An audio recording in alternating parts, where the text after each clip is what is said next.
from being a very small girl before going to school even.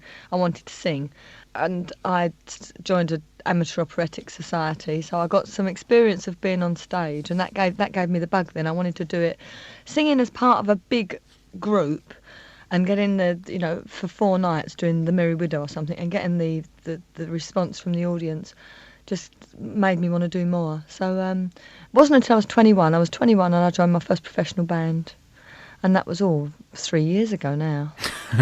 What was the name of that? Funny, what was the name of that band? That was Coco.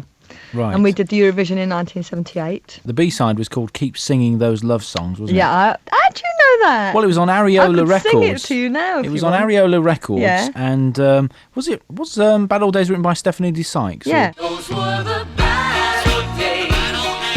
Before I had you there beside me, sad old days. Can't you see? You took the bad old days and you put all the good inside of me. I'll tell you what, Cheryl, those were the days when you had a decent melody in the Eurovision Song Contest, although Coco didn't win, did you? Came 10th. That's how good they thought it was. Yeah. Who was it who won in that year then? Israel. Israel won 2 years running. That was Abinibi Nobinibi. Yes, I remember that. That's the one. Well, that was Izar Cohen in the Alpha Beta. Or... Oh, for goodness sake. Hey, I'm a real anorak, aren't I? You're a Euro. Yeah. Did you watch it this year, by the way? I did. I'm an anorak as well. Do you think it's actually deteriorated? Not necessarily no, I think in quality. It's always been this bad. You didn't give up, though, did you?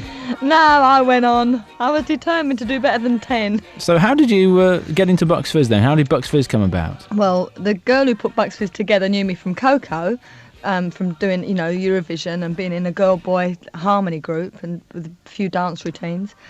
She had Mike Nolan already because he was a good friend of hers, and he was fairly short with blonde hair, so she wanted 3 more short blonde-haired singers.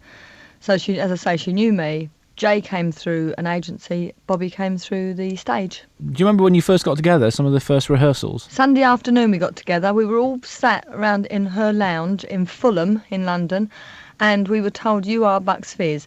Cheryl, meet Mike, Bobby and Jay. It was very bizarre, I must tell you, all of a sudden to be with, having been in a group for, 5 or 6 years, and suddenly to meet these 3 people and being told you are now called Bucks Fizz was very funny. And what was the band actually manufactured for Eurovision? Completely and utterly, 6 weeks before.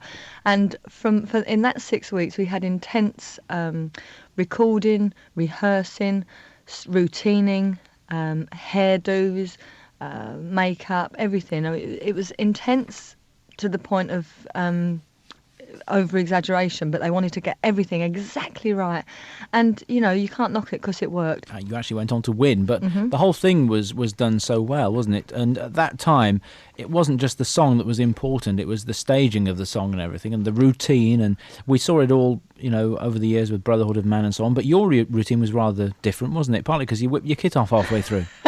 Well, we thought if the song can't win, we'll just take our clothes off. That's bound to get attention. And it did. So you've mentioned it. Yeah. Everyone that ever talks about the Eurovision with Making Your Mind Up talks about the girls' skirts ripping off. It won the competition for us, I swear. That just had that final edge. So many people on the night said we liked the skirts ripped off, so we're going to give the Great Britain, or Royaume-Uni, 12 points. It is very difficult, though, for the judges, isn't it? Because you hear so many songs, you must forget which is which by the end of the evening, but they remembered you because your skirt came off. Well, there you are, you see. Just a little gimmick, and it worked. Do you enjoy still listening to Making Your Mind Up? No, never did. Really? No. Don't you like the song at all? It's all right. I think it's, Eurovision songs are funny, aren't they? I don't particularly care for any Eurovision songs. I don't like Waterloo, but I think ABBA were excellent. The songs that they produced afterwards. I think Bucks Fizz made some fabulous records.